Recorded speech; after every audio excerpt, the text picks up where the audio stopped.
Class 10th chapter 7 coordinate geometry का example number 7 हम कर रहे हैं। ठीक है बेटा, तो देखिए कि बिंदु 4, -4 और 6 बिंदुओं A और B को जोड़ने वाले रेखाखंड को किस अनुपात में विभाजित करता है। इससे पहले की वीडियो में एग्जाम्पल नंबर 6 बताया था, उसके अंदर अनुपात हमें ज्ञात था। विभाजन सूत्र कुल 3 होते हैं, मैंने आपको बताया था, जिसे हम सेक्शन फॉर्मूला बोलते हैं। In what ratio does the point -4, 6 divide the line segment joining the points A and B। ठीक है, तो बेटा यहां पर एक लाइन आपको दे रखी है A एंड B और इसके कुछ आपको पॉइंट्स भी दे रखे हैं कि 6 और 10 पर ये पॉइंट है और 3 और -8 पर ये पॉइंट है। और बेटा एक और आपको पॉइंट दे रखा है, वो आपको पॉइंट दे रखा है -4 एंड 6। ठीक है, और ये हमें नहीं पता कि ये जो पॉइंट है, मान लीजिए ये P पॉइंट है, ये पॉइंट ये किस रेशो में डिवाइड कर रहा है हमें नहीं पता। जब आपको रेशो ना दे रखा हो तब आप अनुपात मानकर चलते हैं कि वो रेशो K:1 है। समझ गए बात को? तो यहां पर भी आप यही चीज लिखेंगे, आप लिखेंगे कि माना बिंदु P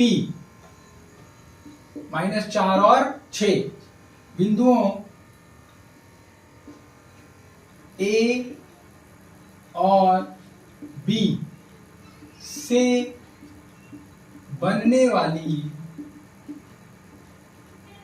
रेखा को K:1 में विभाजित करता है। ठीक है, ये चीज लिखेंगे। इंग्लिश में कैसे लिखेंगे? लेट द पॉइंट P, जिसके मान है 4 and 6, is divide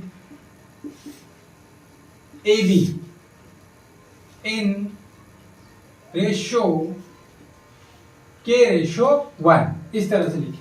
समझ गए बेटा कि इस तरीके से डिवाइड करता है। अब आप इसमें फॉर्मूला डाल देंगे तो आपको क्या निकालना होता है? P पॉइंट ही निकालना होता है, जिसके पॉइंट आपको -4 और 6 दे रखे हैं बेटा।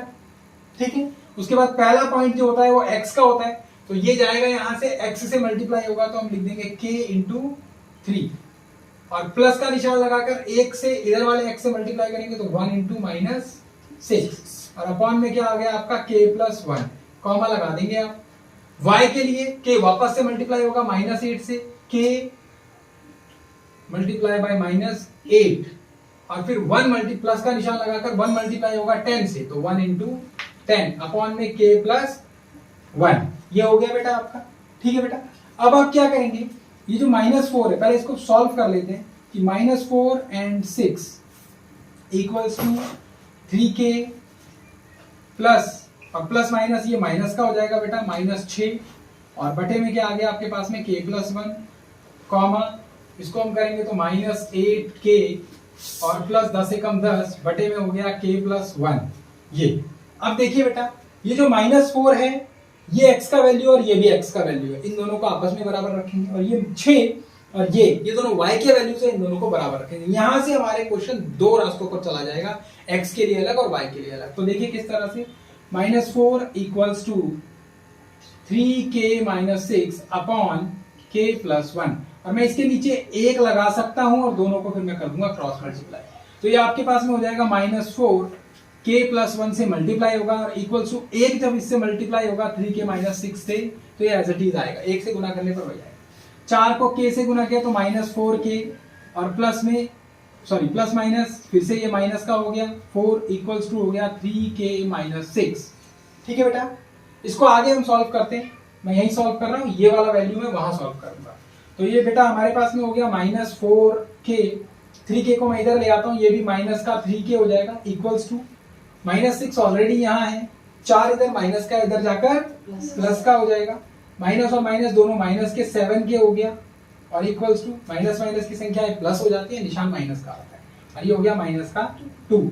तो K का वैल्यू आपके पास में आ गया -2 अपॉन -7, माइनस से माइनस कट गया, K का वैल्यू आपके पास में आ गया 2/7। अब ध्यान दीजिए ये K का वैल्यू आया है, बट रेशियो कैसे निकलेगा वो भी बता रहा हूं। तो रेशियो क्या होगा, K:1 था ना हमारा, यानी कि k/1। बेटा रेशो का क्या मतलब है, आपको दे रखा है k/1, इसका मतलब क्या है k/1।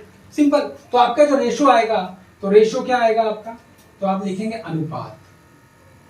आपने माना था k/1 यानी k/1, तो k/1 आप लिख सकते हैं बराबर में 2/7। तो k बराबर 2 के है और 1 बराबर 7 के है। तो यानी कि ये जो रेखा है, ये जो P पॉइंट है, इसको किस अनुपात में विभाजित करेगा, 2/7। तो 2/7 में विभाजित करेगा। एक बार y का वैल्यू से भी हम निकाल कर देखते हैं बेटा। तो ये हमारे पास आ गया, अब हम इसको कर लेते हैं। ये हो गया 6 में 1 लगा रहा हूं, इसके नीचे में 1 लगा रहा हूं और ये मैं लिख रहा हूं equals to -8k + 10 upon k+1। Cross multiply किया, 6 से गुना होगा क्या, k+1 मल्टीप्लाई होगा इक्वल्स टू -8k + 10। 6 को k से गुना किया तो 6k + 6 बराबर -8k + 10। के एक तरफ करते हैं 6k और ये इधर आकर प्लस का हो जाएगा 8k इक्वल्स टू 10 ऑलरेडी इधर है, 6 उधर जाकर माइनस का हो जाएगा तो 6 आ जाएगा। और 8 6 हो गया आपका 14k बराबर में, इसमें से ये माइनस करेंगे तो आपके पास में 4 आ जाएगा। k का वैल्यू देखिए 4/14, 2 दूनी 4, 2 सत्ते 14। देखिए k का वैल्यू सेम आ रहा है ना 2/7। ठीक है, तो आप बोलेंगे यहां पर आप इसी बात को लिखेंगे कि बिंदु P बिंदुओं A और B से बनने वाली रेखा को 2/7 में विभाजित करता है। आप अपने आंसर में नीचे यहां पर 2/7 ऐड कर देंगे। यहां से लेफ्ट को हटा देंगे। The point P is divided AB in ratio 2:7। यानी k का वैल्यू, क्योंकि k के नीचे 1 लगा देंगे तो जो बराबर के इस तरफ आमने सामने है वो उसी का मान होता है। k का मान 2 है, 1 का मान 7 है। समझ गए आप बात को, ठीक है ना। तो इस तरह से अगर आपको रेशो ना दे रखा हो तो आप k/1 लेकर चलते हैं और सवाल को सॉल्व करते हैं। ठीक है, होप आपको समझ में आया होगा। नोट कीजिए। Thank you so much. जय हिंद।